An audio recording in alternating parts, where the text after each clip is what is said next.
नमस्कार दोस्तों, आज हम आपको भारत के इतिहास की 5 सबसे इम्पोर्टेंट घटनाओं के बारे में बताएंगे, जिन्होंने हमारे देश को पूरी तरह बदल दिया। हर घटना अपने आप में एक कहानी है, एक ऐसा मोड़ है जिसने आज के भारत को बनाने में बहुत बड़ा हाथ रहा है। तो तैयार हैं आप? चलिए शुरू करते हैं ये सफर ज्ञान का, इतिहास का और भारत माँ के गौरव का। दोस्तों, क्या आप जानते हैं कि भारत की कहानी हजारों साल पुरानी है? यह कहानी इतनी पुरानी है कि इसके पन्नों में अनगिनत रहस्य और अद्भुत घटनाएं छिपी हुई हैं। आज से लगभग 5000 साल पहले, जब दुनिया के बहुत से हिस्से अभी भी अंधेरे में थे, तब भारत में एक सभ्यता बहुत फेमस थी, सिंधु घाटी सभ्यता। यह सभ्यता न केवल अपने समय की सबसे उन्नत सभ्यताओं में से एक थी, बल्कि इसकी खोज ने इतिहासकारों और पुरातत्वविदों को भी चौंका दिया।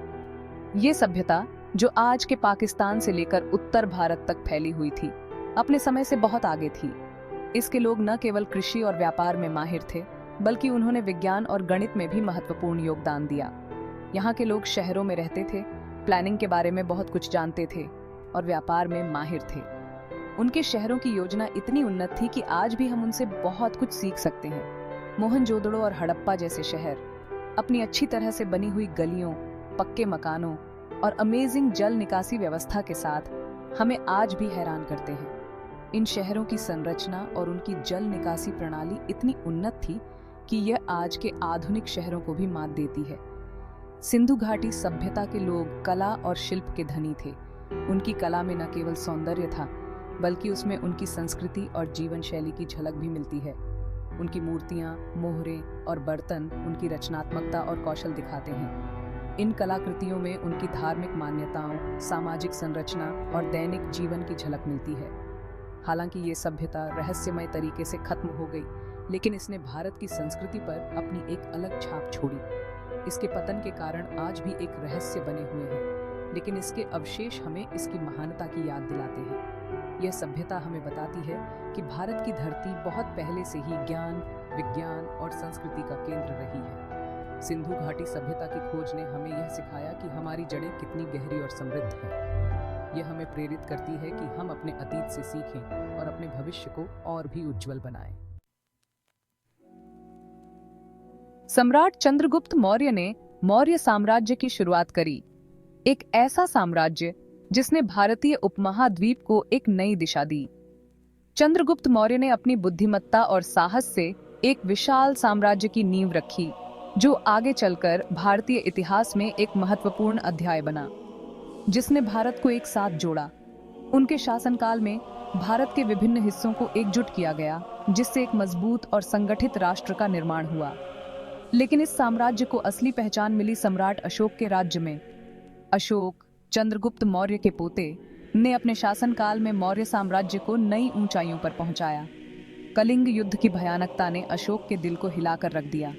इस युद्ध में हुए विनाश और रक्तपात ने अशोक को गहरे आत्ममंथन में डाल दिया। उन्होंने युद्ध करना छोड़ दिया और अहिंसा और धम्म का रास्ता अपना लिया। अशोक ने महसूस किया कि सच्ची विजय केवल शांति और करुणा के माध्यम से ही प्राप्त की जा सकती है। अशोक ने बौद्ध धर्म अपना लिया और उसे अपने पूरे साम्राज्य में फैलाया। उन्होंने बौद्ध धर्म के सिद्धांतों को अपनाकर अपने जीवन और शासन को पूरी तरह से बदल दिया। उन्होंने स्तंभों और शिलालेखों पर अपने धम्म के नियमों को खुदवाया, ताकि उनके संदेश आने वाली पीढ़ियों तक पहुंच सकें, जो आज भी हमें अहिंसा, सहिष्णुता और करुणा का संदेश देते हैं। अशोक के ये शिलालेख हमें याद दिलाते हैं कि सच्ची शक्ति करुणा और सहिष्णुता में निहित है। अशोक ने न सिर्फ भारत बल्कि पूरी दुनिया को शांति और भाईचारे का रास्ता दिखाया।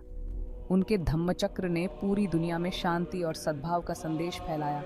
उनका राज्य धम्म के नियमों पर आधारित था, जिसमें न्याय, समानता और जन कल्याण को सबसे ज्यादा महत्व दिया जाता था।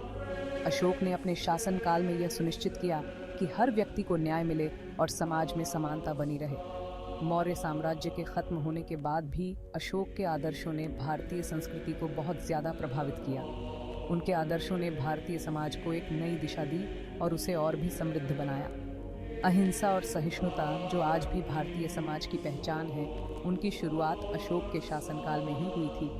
अशोक के इन सिद्धांतों ने भारतीय समाज को एक मजबूत और सहिष्णु समाज बनाने में मदद की। तो दोस्तों, मौर्य साम्राज्य हमें एकता, अहिंसा और धम्म का महत्व सिखाता है।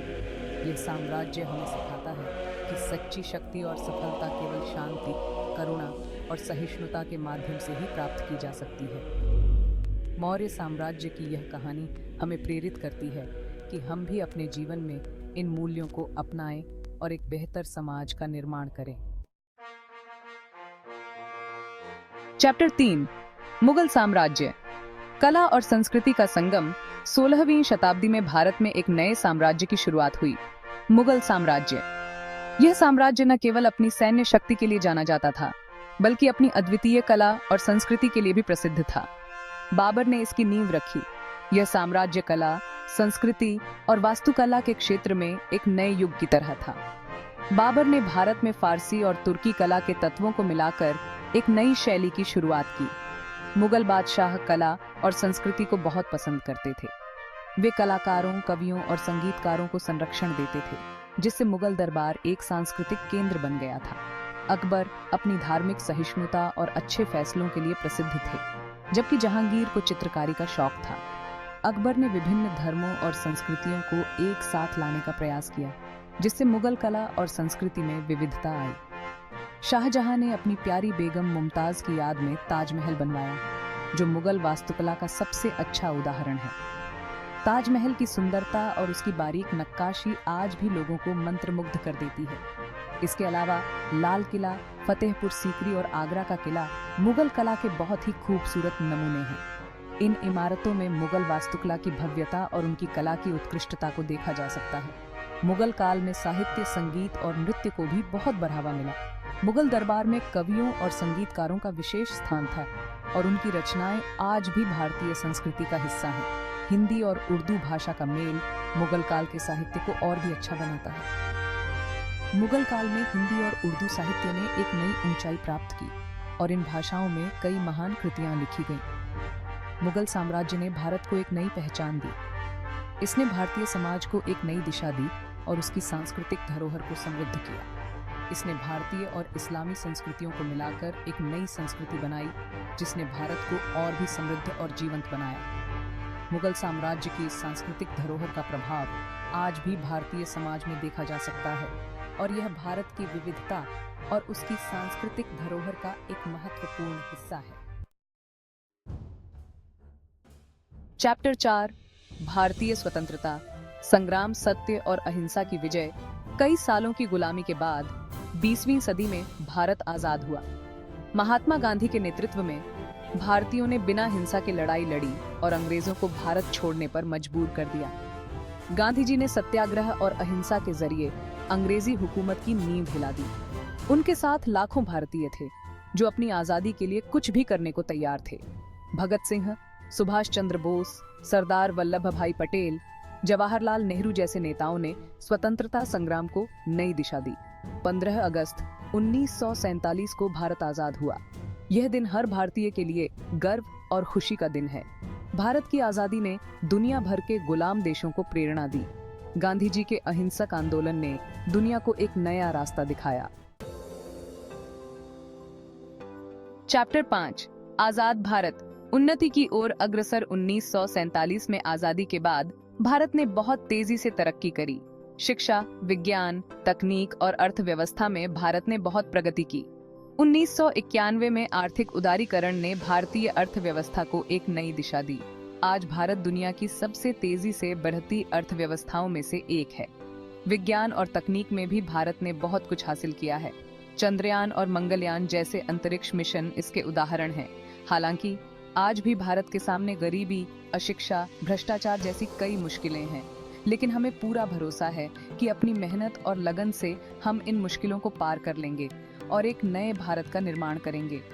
एक ऐसा भारत जो ताकतवर होने के साथ साथ संवेदनशील भी हो, जो विकसित होने के साथ साथ समावेशी भी हो। उतरो, आगे बढ़ता भारत। दोस्तों, ये थी भारत के इतिहास की 5 महत्वपूर्ण घटनाएं जिन्होंने हमारे देश को बदल दिया। ये कहानी है भारत की, उसकी संस्कृति की, उसके संघर्षों की और उसकी उपलब्धियों की। आज भारत एक नए मोड़ पर खड़ा है। हमें सबको मिलकर उस भारत का निर्माण करना है जिसका सपना हमारे स्वतंत्रता सेनानियों ने देखा था। अगर आपको यह वीडियो पसंद आया हो तो लाइक और सब्सक्राइब करना न भूलें। धन्यवाद।